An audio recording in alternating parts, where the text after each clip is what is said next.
Hey guys, welcome back to the channel. I just finished watching episode 5 of Chainsaw Man.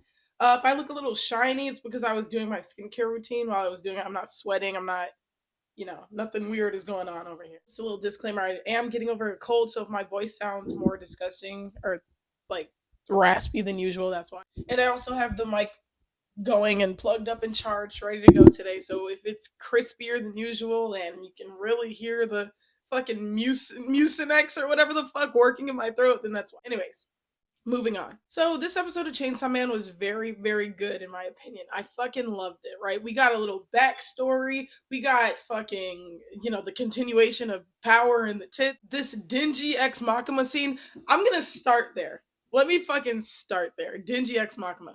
Makima is really starting to be my favorite character.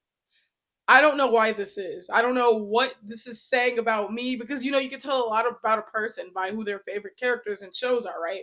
Especially I know that was a thing when it came to Orion High School Host Club, right? My favorite character was Tamaki, and people tried to make like a psych eval on me because I love fucking Tamaki, right? And I mean, it fucking everything they said fit, right? Tamaki's this loud, energetic guy or whatever, and my personality is really similar to him. And then my friend who has this more reserved, calm personality, she liked Mori or whatever. Anyways, we're getting beyond the point. So my favorite character right now is fucking Makima. I don't know how it happened. She's like an expert manipulator. An expert.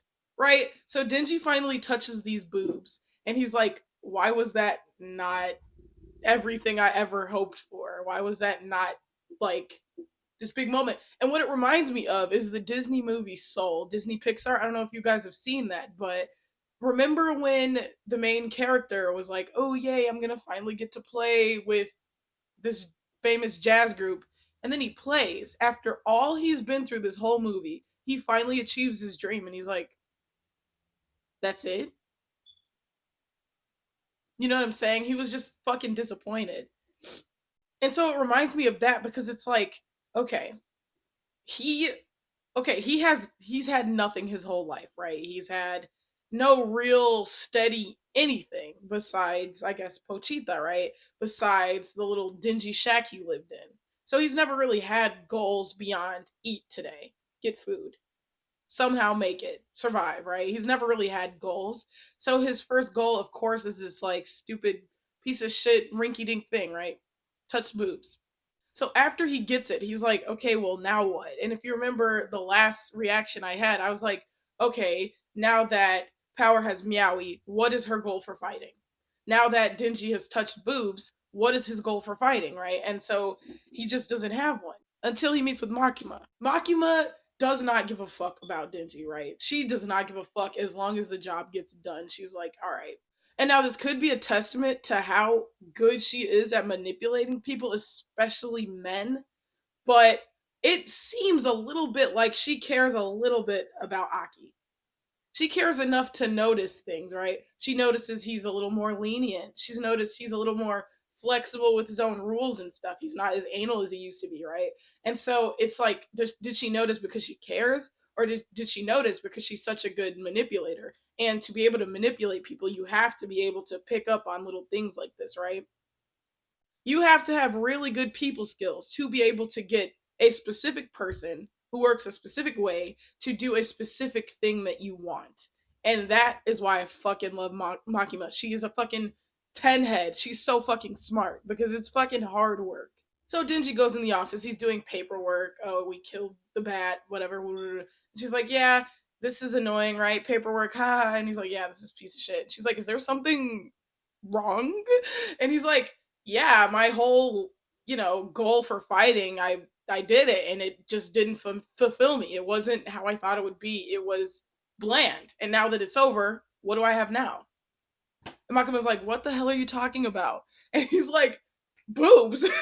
And that's one fucking thing I love about Denji. He's just so fucking honest. He doesn't give a fuck and he'll fucking speak his mind. He has no shame. That's the word I was looking for. This guy has no fucking shame. He's like, I wanted to touch tits this whole time. I touched him and it was bland. Makima gets up and everything she said was fucking true. Everything she told Denji was 100% true. She's like, if you want sex to mean something, if you want it to feel fucking good, the best sex you've ever had would be with somebody who understands you. Would be with someone who, gets you. Sorry, my phone died. And Makima's like, it starts with the little things, right? Noticing somebody's palms, the way their hands feel. Are they cold? Their body, and like just understanding them. And that is when sex feels good. And then she bites his finger and he has an orgasm. Like he literally comes in his shorts, bro. After she bites his finger, he falls on the floor. He has a fucking heart attack and she squats over him. She's like, right. So you can have all of that and more. Just as long as you do this tiny thing for me. Kill this fucking absolute A class, fucking double S class boss fight monster. And that's when we lead into Aki's backstory. This is the monster that killed his family, basically. Devil, I guess, would be the Chainsaw Man term for it. So we learn that Aki had a little sick brother or whatever, and his parents, and he didn't really get paid that much attention to because of his sick brother. And the day that things are looking up for this family, the little brother wants to come out and play catch or whatever. That is the day when disaster strikes, right? This gun devil comes and kills everyone. And what really sucks is that if only he had just kept snowball fighting or whatever with his brother, at least his brother would be alive, right? Because that was a second difference. 1 second. The instant his little brother goes in the house, that's when boom, this fucking thing happens. And had his brother been in the woods with him still, playing with snowballs, at least his brother would be alive, right? Now he has no one, which really fucking sucks. And it just ties into this shit that Denji was talking about, this whole revenge plot that Aki's fighting for. Then we meet Himeno, what, I don't fucking know how to say her name. Himeno. We'll get it. We'll get it eventually. But we meet Himeno. She seems pretty cool, right? She's like, hey, whatever boy kills the devil, I got a fucking smooch for you. Then she's like, I have a girl I like. And he's like, I have someone I like. I'm not interested. And she's like, well, I mean, hey, I'll fucking make out with you then. And he's like, all right, now you're talking. And so he fucking goes to fight this thing, and then we get this whole weird thing where like the 8th floor and the 9th floor are one. No matter if you go up or down, it's the same fucking floor. And I've talked about this before, but this episode in particular is really starting to remind me of this yaoi I watched once. It's not fucking graphic, it's not disgusting, it's a good show. I barely even want to call it a yaoi. It's just a regular fucking anime, and the two main boys just so happen to have a little crush on each other or whatever, right? But this episode really fucking reminds me of that series, and I think everybody should fucking watch it because it's really fucking good. And like, I have nobody to talk about it with because everybody's like, ew, it's a yaoi. It's not a yaoi in particular. Like, the two boys just so happen to have a crush on each other. It's just a regular fucking show, and it's so good, and I wish more people would fucking watch it. Anyways, that all being said, this episode was a fucking 8 out of 10 for me. It really set up some nice things. I really liked how the whole fucking Power and Denji thing happened. Um, Power and Denji are a fucking iconic duo, and like I predicted, they're pretty good pals now, even though they still tease each other a lot. Like, I like after Himeno choked Power, Denji walks past her and shoots her little face. He's like, ah. He's like, you dumb bitch. Like, that's what you get.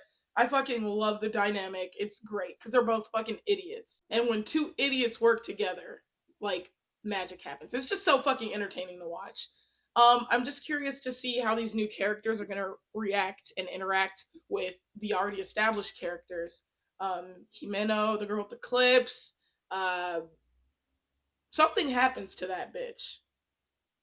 The girl with the clips, something definitely happens to her because I've seen some fucking wild fan art of her. So I cannot wait to see where her character goes.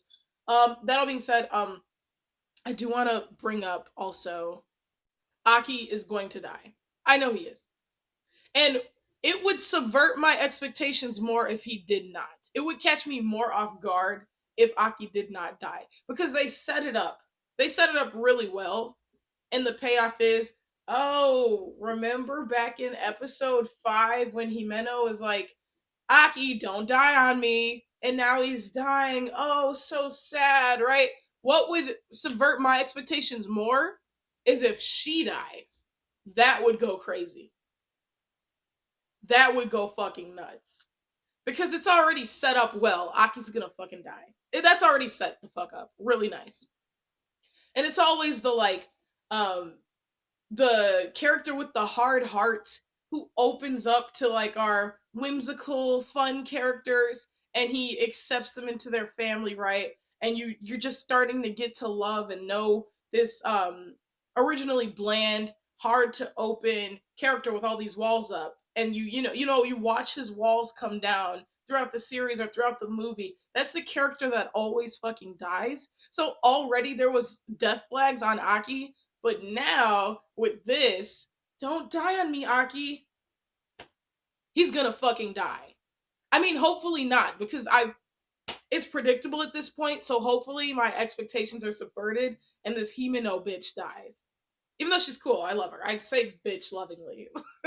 And yeah, I rate this episode a 8 out of 10. It was really good setup, really good continuation of the Denji grabbing the boobs, and I knew Power's tits was a padded bra, but I thought Denji would have a more negative reaction to that. Well, I guess since the padding fell out and he got real boob experience, I guess it was fine, but I don't know. I just thought he would be a little bit more upset over that. Not disappointed, but like, bitch, your tits are small.